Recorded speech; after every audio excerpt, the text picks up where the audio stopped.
I am joined today by my colleague and good friend, George Albano. He is an instructional math coach at West Rocks Middle School. Thank you all for coming to our second instructional technology office hour. If you joined us yesterday for Jamboard, you're going to hear my spiel again. Our goal today is to provide you with a teach point around how to integrate seamlessly a technology tool in the classroom. And today's focus is around how to use Assistments to provide effective feedback in the math classroom. This is specifically for math instruction K through 12. But you're obviously all welcome to join and kind of learn about a new tool for sure.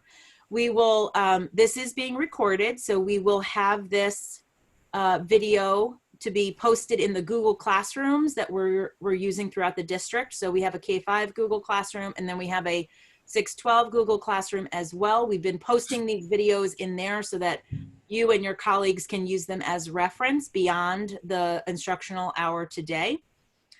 We're trying to keep the teach point to about 30 minutes, but we're flexible depending on the questions and where this goes.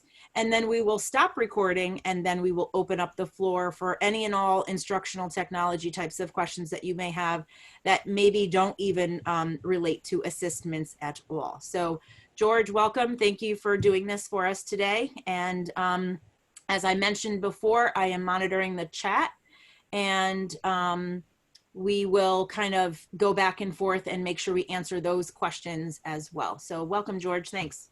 All right, thank you for the introduction, Tina. So like Tina said, my name is George Albano. I'm an instructional math coach at West Rocks Middle School, and I also teach a section of Algebra 1. So my experience with Assistments has been, when we went to the distance learning model, I tried to find efficient tools that our teachers could use, and I tried to find effective tools for the students in my own classroom. So I'm going to share my experience with you and how I use it, but you're going to have some opportunities today to play around with it and see how you would use it as well. And I also want you to think about how you would use it in a live classroom, not just in a distance learning model. But we're going to start off with a quick poll. Let me present. Quick poll. I had a Nearpod set up originally. Oh, shoot, I got to share my screen. Hold on.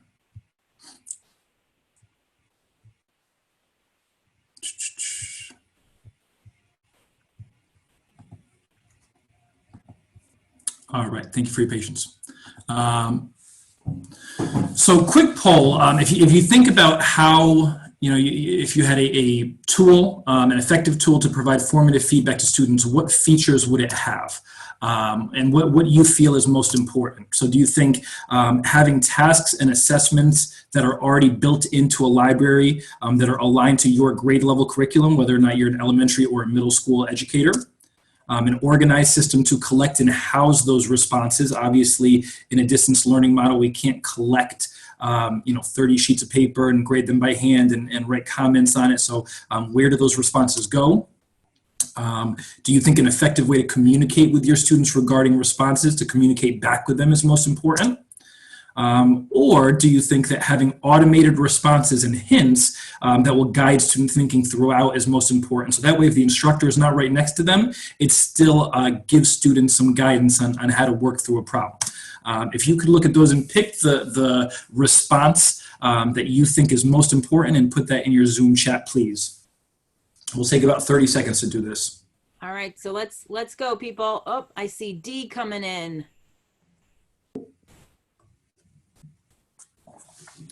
D, C, and D. Don't be shy, people. All the above. All. C, C, D. All. Nice. And time. So for those of you who are familiar with illustrative math, this is similar to like a which one doesn't belong, right? So the students rack their brain and they think about which one is it? And then you get to the end and they realize that all of them are correct. So so for those of you who picked one that you thought was most important, you said all the above. One of the exciting things about Assistments is that it does all of these. It collects responses. It gives them guidance even if you're not right next to them. It allows you to communicate back with students, and it has an extensive library of materials and resources that are directly aligned to grade level curriculum, and resources that we use like Engage New York and Illustrative Math.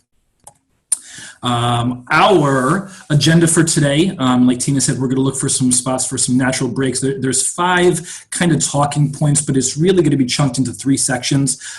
We will go over what Assistments is, kind of some background information on it. We'll go through the interface, what it looks like for you, how you would find an assignment, and then how you would push that out to your students. At that point, I have some visuals, but I'm going to stop, and I'm going to, with a shared screen, I'm going to go through what the process would look like for me, how I can go in and actually find an assignment, log in, and share that with my students. So you'll see the student experience. So I think it's important you understand what it looks like from the student point of view, because this is a new tool. And then probably the most exciting feature and something that Assistments is known for is the reports that it gives you after. How do you utilize those? Like Tina said, those 2 sections will hopefully be about a half hour. At that point, we're going to have some question and answer, and you guys will go off and explore on your own a little bit and hopefully find an assignment that you can give to your students within the next week or 2 as you plan your instruction. So getting started, Tina introduced this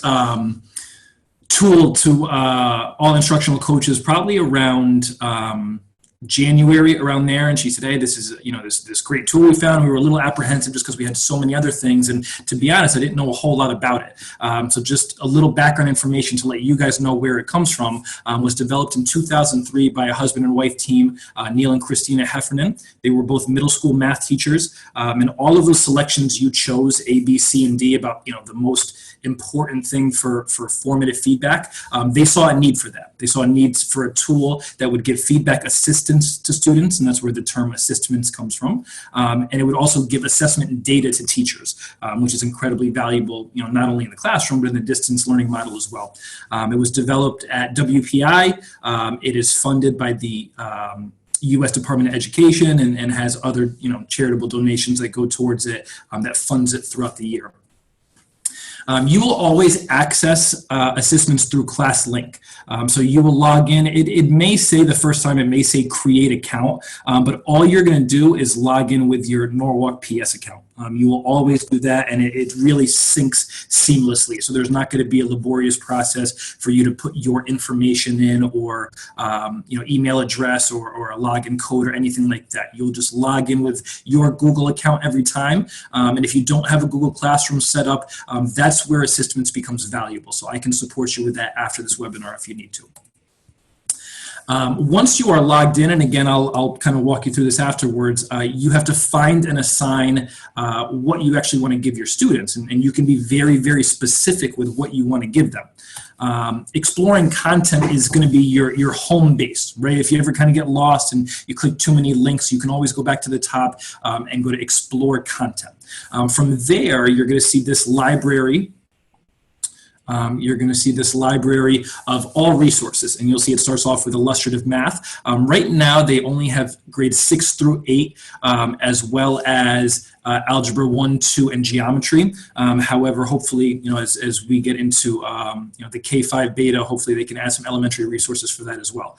They have Engage New York, which is a resource approved by the district, and they also have some skill builders that are aligned to standards, not necessarily curriculum resources, and I'll talk about those after.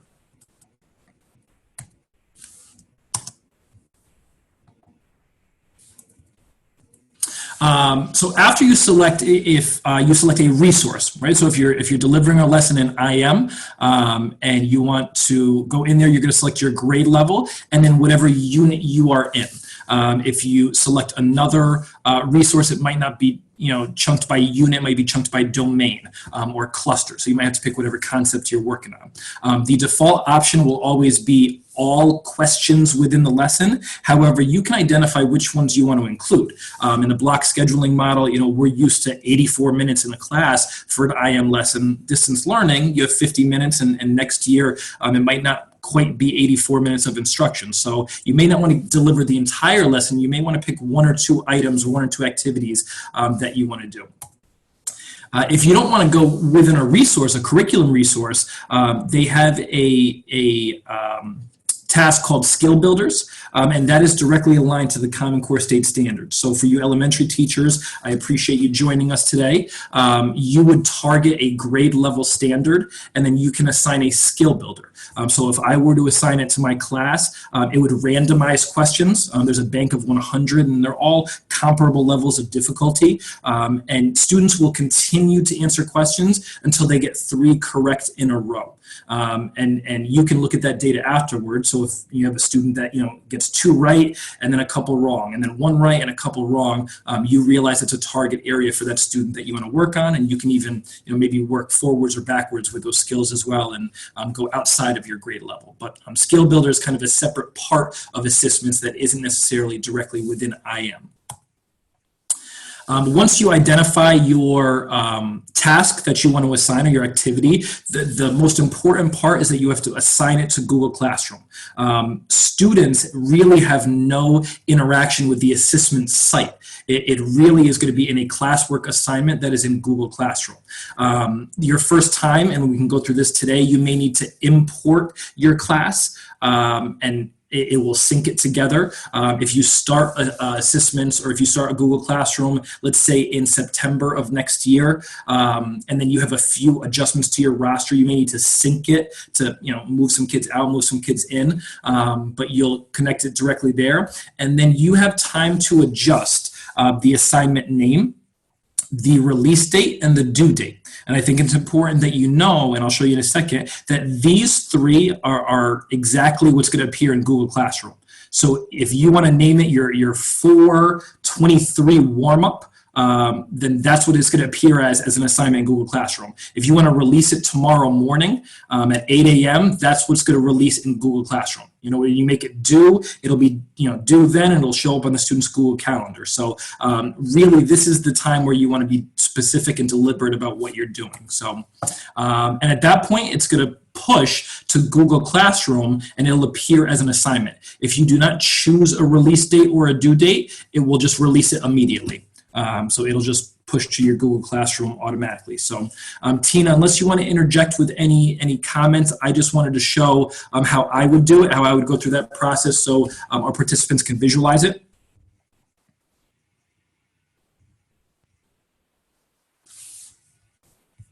All right, I don't hear anything from Tina, so I'm assuming she's okay with it. So I will, if I'm in class link, which is in alphabetical order, Assistments will be towards the front. Log in is going to be in the top right corner, and you can follow along and do this on your own if you would like to, or you can just kind of watch and do this afterwards, but we'll log in. It did not ask me to log in. I'll log out so that way you guys can just see that I'll log in with Google every time. Assistments, log in. If you have like a personal Gmail account, I have a family one that I use, so you have to make sure you use your Norwalk PS one and whatever one that you use with your Google Classroom. So I would go into Stop right here, George. Just yes. Go back one. Just want to make sure everyone understands the menu. So. Yep. As you can see, illustrative math right now, those are resources that are designed for grades 6 through Algebra 2 and Geometry. Yep. If you go back, Eureka, which it used to be Engage New York, see that both there, that's it should be K through 12. So you have your advanced topics in pre-calc as well. And I strongly support Engage New York and Eureka. Also has really great resources and tools from the lower end all the way to the upper end. And then as George mentioned, there are problem solving tasks and skill building tasks in here as well. So those are really what we're trying to kind of focus and emphasize on in this training specifically when it comes to math instruction.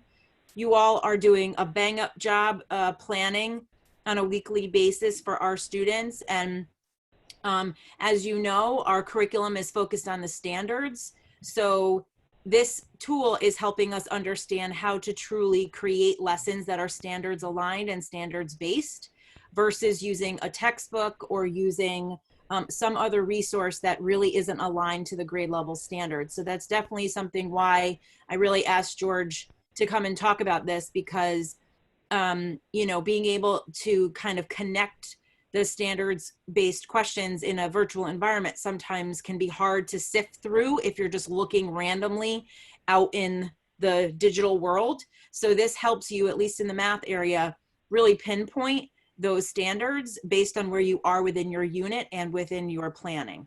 Mm-hmm. Again, if you have questions as we go through, George is going to get to the nitty gritty here. So by all means, chime into the chat and I'll ask them specifically for assistments. When we're done with assistments, we'll stop the recording and we'll address some of the other specific tech questions that are not related to assistments. Go ahead, George. All right, so I'll just show you real quick the process that I just described. I typically live in Algebra 1 because that's the section that I teach. We're in Unit 5. Those of you that teach IM, you know that you have student task statements, which is the lesson. You have cool downs, which we usually refer to as our exit slips, another formative tool, and then the practice problems. I'll do practice problems, for example. So practice problems for lesson 7. You'll see that they have all of the practice problems here.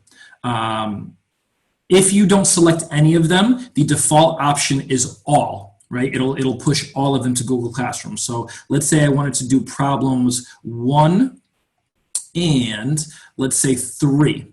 I will check off those, and always at the top, the last step is going to be assigned to Google Classroom. It will ask if you want to import. I already have my Algebra 1 section in there, but you may need to import it today, and Tina and I can support you doing that. But I'll go to Algebra 1. I will click Next. You'll see that the title they give it, the assignment name, is pretty lengthy. It gives you Lesson 7, the lesson title. It gives you all of the standards addressed. It says what numbers it is. So I may adjust this and say Algebra 1, Friday warm-up. I'm not going to do a release date or a due date, but you can if you want to plan ahead. I'm going to assign it, and at that point, it says assignment successfully created, but it's no longer in the assessment site. Now it is in my Google Classroom. So I'm going to refresh my classwork here.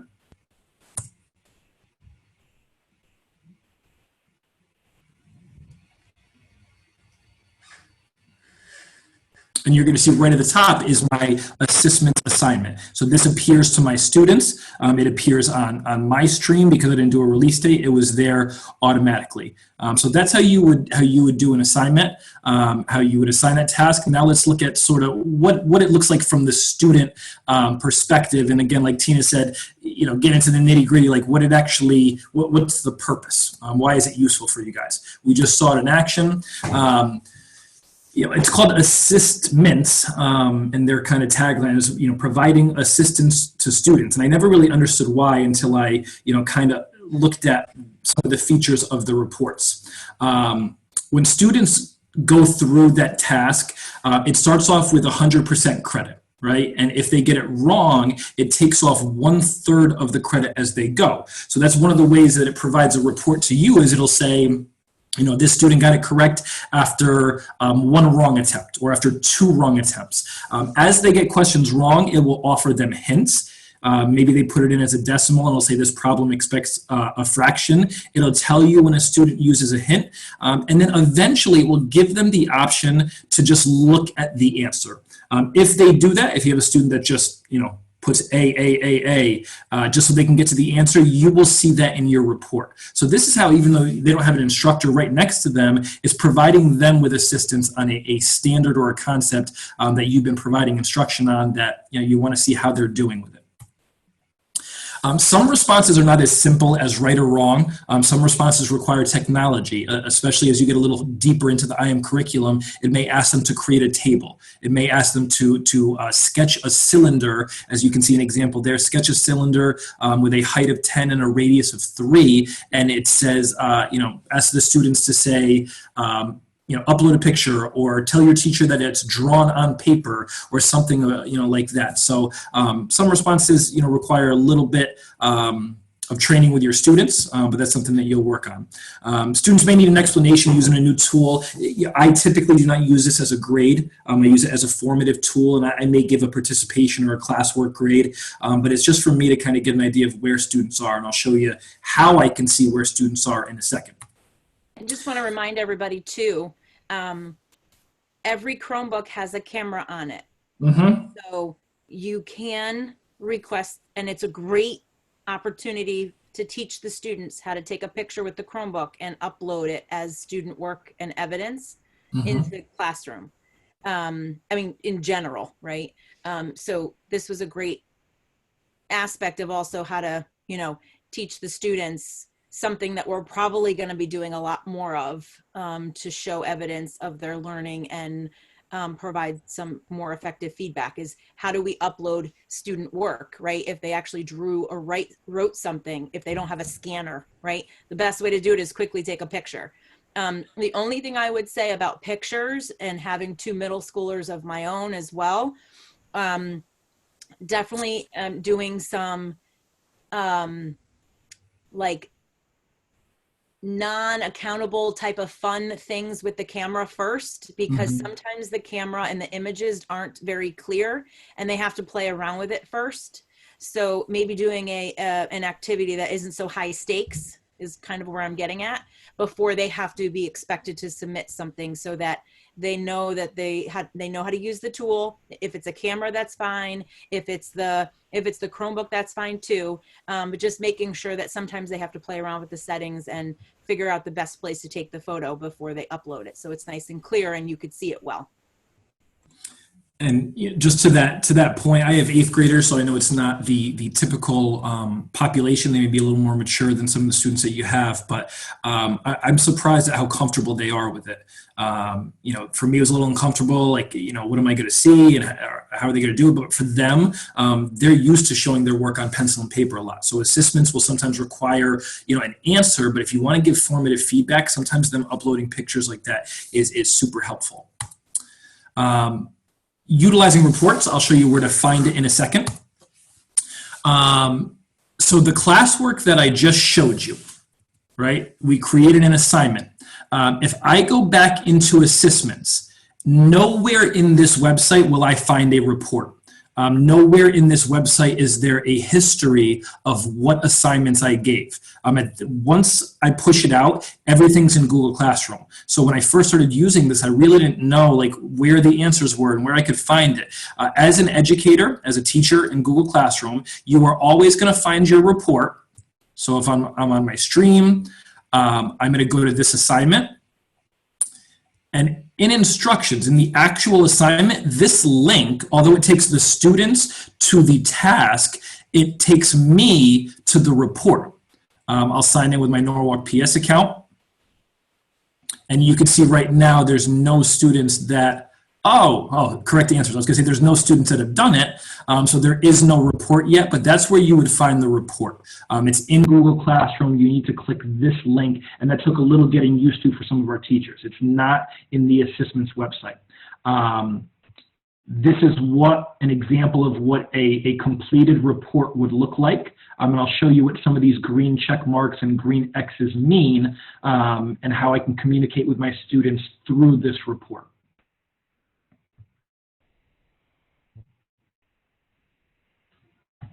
Jenny Lopez is mind blown.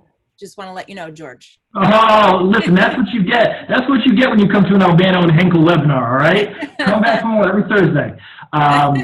So in Assistments, you're gonna assign it as a task.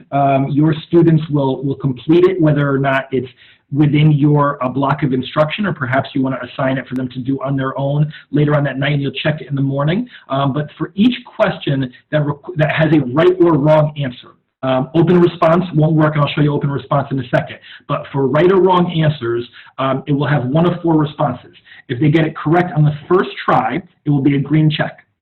If they get it correct on the second try, it will be a green X, or excuse me, if they used a hint.